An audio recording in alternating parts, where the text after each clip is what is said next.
Todo comenzó con un grito. No uno cualquiera, sino un alarido tan agudo y desesperado que atravesó las paredes y el sueño de Laura como una cuchilla helada. Despertó con el corazón galopando en el pecho, los ojos abiertos de par en par, clavados en la oscuridad densa de su nueva habitación.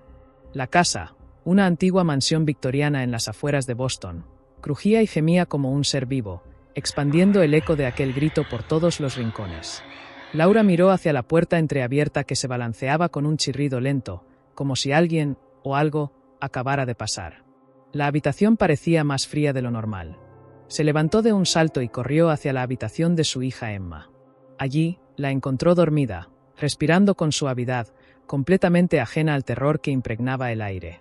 Pero antes de poder suspirar aliviada, un segundo grito brotó del sótano, profundo y desgarrador, haciendo que las lámparas colgaran oscilando como péndulos nerviosos. David, su esposo, se despertó sobresaltado.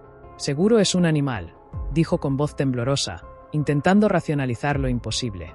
Sin embargo, en sus ojos, Laura vio el mismo terror primitivo que la paralizaba a ella. Durante los días siguientes, intentaron convencerse de que todo tenía una explicación lógica. Ratas en las tuberías, corrientes de aire, ruidos de la estructura vieja. Pero no era suficiente. Las sombras parecían moverse con voluntad propia. Los susurros, apenas audibles, se colaban por las rendijas durante la noche. Laura encontraba puertas abiertas que recordaba haber cerrado, espejos empañados con mensajes confusos que desaparecían al parpadear. Emma comenzó a hablar sola, a reír en habitaciones vacías, a señalar esquinas oscuras diciendo: «Allí está la señora». Laura intentó racionalizarlo, culpando al estrés de la mudanza o a la imaginación infantil. Pero en su interior sabía que algo en esa casa estaba profundamente equivocado. Una tarde, al ordenar el desván, encontró una vieja fotografía enmarcada, una familia de los años 20, todos ellos de pie frente a la misma casa. En el reverso, alguien había escrito: «Nunca estamos solos». Aquella noche, Laura soñó que caminaba por pasillos interminables, escuchando susurros que la llamaban por su nombre.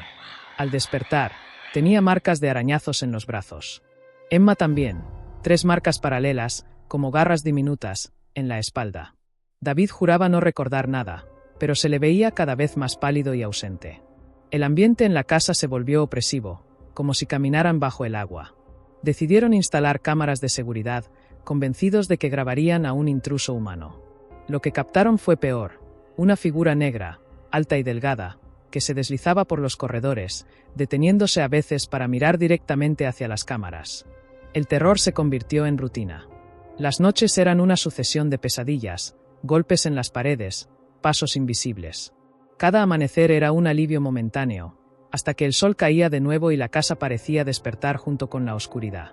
La tensión era insoportable. Laura sentía que la casa los observaba, como si estuviera viva, respirando con ellos, acechándolos en cada rincón. Los fenómenos se intensificaron. Emma comenzó a hablar en sueños, pronunciando frases en un idioma que Laura no reconocía.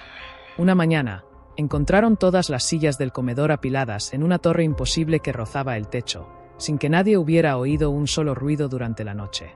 Emma decía que era un juego que la señora le había enseñado.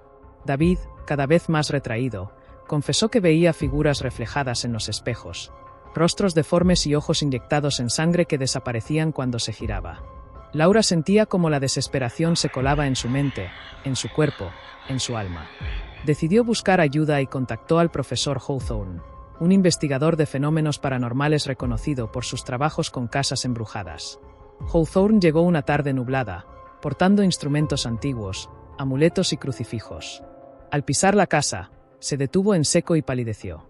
«Aquí no hay fantasmas sueltos», murmuró. «Esta casa es un ancla. Algo la retiene». Esa noche, instalaron grabadoras y cámaras especiales por toda la casa. Revisando las grabaciones, encontraron voces susurrando en idiomas antiguos, rezos invertidos y, lo más perturbador, imágenes de Emma sonriendo mientras una figura oscura se sentaba junto a ella en la cama. Hawthorne propuso realizar un ritual de limpieza, pero advirtió que enfrentaban algo más peligroso que simples espíritus. Una presencia ancestral que se alimentaba del miedo y el dolor. Prepararon todo para la ceremonia: velas negras, sal alrededor de la casa, símbolos antiguos pintados en las paredes. Cuando comenzó, la casa respondió de inmediato. El suelo tembló, Los objetos volaron por los aires, y las luces parpadearon violentamente. De las paredes brotaban manchas negras que parecían latir como si fueran venas vivas. Emma gritaba, señalando a la mujer de negro que flotaba en el umbral del salón. La entidad tenía un rostro grotesco, sin ojos, con una boca abierta en un grito silencioso. Hawthorne recitaba oraciones antiguas mientras sostenía un crucifijo que ardía en sus manos como si estuviera al rojo vivo.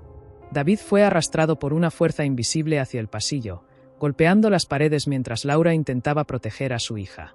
De repente, una voz profunda resonó en toda la casa, diciendo: «Este lugar nos pertenece». Era como si miles de almas hablaran al unísono. La temperatura cayó en picado, podían ver su aliento frente a ellos. Laura sentía que el mal impregnaba cada célula de su cuerpo, luchando por apoderarse de su mente. Hawthorne gritó una última palabra en un idioma que ninguno entendió. La entidad chilló con un sonido que parecía romper el tejido mismo de la realidad. Entonces, un silencio sepulcral se abatió sobre ellos, tan espeso que casi era tangible. Pero Laura sabía que aquello no era el final. Algo, o alguien, seguía allí. Tras el ritual, la casa parecía en calma, pero el ambiente seguía cargado de una electricidad inquietante, como la antesala de una tormenta. Hawthorne explicó que el ritual había debilitado a la entidad, pero no la había destruido. Ha vivido aquí durante más de un siglo. No se irá simplemente porque se lo pidamos.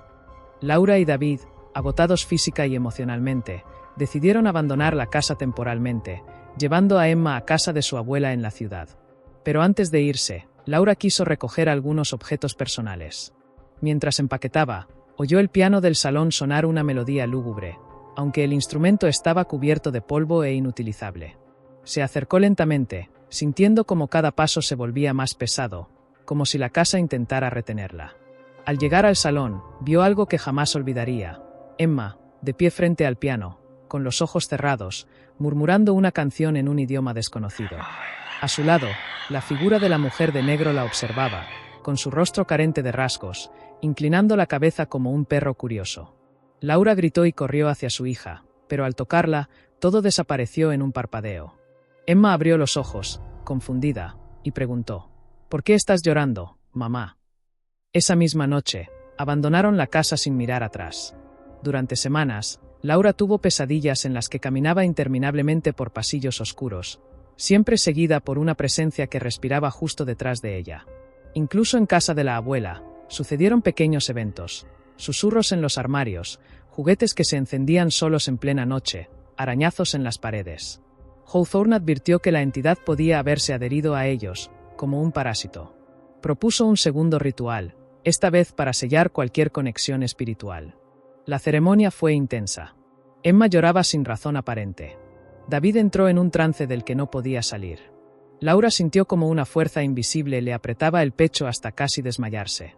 Cuando terminó, Hawthorne, exhausto, les aseguró que la conexión había sido cortada, pero que deberían permanecer vigilantes. Estos seres son persistentes. No olvidan. Poco a poco, las cosas volvieron a la normalidad. Pero Laura jamás volvió a dormir profundamente. Siempre sentía que algo la observaba en la penumbra, esperando, acechando. Emma parecía haber olvidado todo, pero de vez en cuando tarareaba aquella melodía lúgubre, esa que nunca había aprendido, esa que ninguna de ellas recordaba haberle enseñado. Laura decidió no hacer preguntas. Algunas cosas era mejor no removerlas. Cada vez que la escuchaba, un escalofrío le recorría la espalda, y recordaba que aunque la casa estuviera lejos, aunque las puertas estuvieran cerradas, a veces, las voces encontraban la manera de regresar. El tiempo pasó, pero la marca que la casa dejó en ellos nunca se borró por completo. Un año después, al pasar por casualidad cerca de la vieja mansión, Laura vio que seguía en pie, abandonada, su silueta retorcida proyectando sombras inhumanas bajo la luz mortecina de la luna. El terreno estaba cercado con alambre oxidado y un cartel advertía: «Prohibido el paso». Aún así, se decía que adolescentes curiosos se colaban algunas noches para probar su valentía. De esos jóvenes, algunos regresaban pálidos y en silencio, otros nunca volvían a hablar de lo que habían visto dentro. Un par desaparecieron sin dejar rastro. Los rumores crecieron, voces en la noche, figuras en las ventanas, luces parpadeantes sin explicación. Un grupo de investigadores paranormales intentó documentarlo todo, pero sus grabaciones terminaron siendo una amalgama de gritos, estática y una voz repetitiva que susurraba: «No estáis solos». Las autoridades optaron por tapiar todas las entradas, pero la casa seguía allí, como una herida abierta en la ciudad. Hawthorne murió meses después, en circunstancias extrañas. Cayó de su balcón mientras murmuraba en sueños, según los vecinos. Laura supo, en lo más profundo de su alma, que aquello no era una coincidencia. La entidad seguía activa, buscando grietas para colarse en nuevas vidas. Emma creció, aparentemente normal. Pero a veces, en la quietud de la noche, Laura la oía hablar en sueños con una voz que no era la suya. Hablaba de habitaciones oscuras, de juegos en el sótano, de una señora que la visitaba para cantarle canciones antiguas. Laura nunca se atrevió a despertarla. Solo rezaba en silencio, pidiendo que la casa, las voces, el mal, no encontraran el camino de regreso. Pero en su fuero interno, sabía que algunas puertas, una vez abiertas, nunca se cierran del todo. Una noche, mientras Laura recogía la ropa del tendedero, vio desde el rabillo del ojo una silueta en la ventana del piso superior. Una mujer de vestido negro, observándola fijamente. Cuando miró directamente, no había nada. Pero el canto suave de una melodía olvidada flotó en el aire. Un canto que le heló la sangre y le recordó que, aunque intentaran seguir con sus vidas, el horror jamás los había abandonado. Vivía en los susurros, en las sombras, en los sueños. Y sabía que, tarde o temprano, volvería a reclamarlos.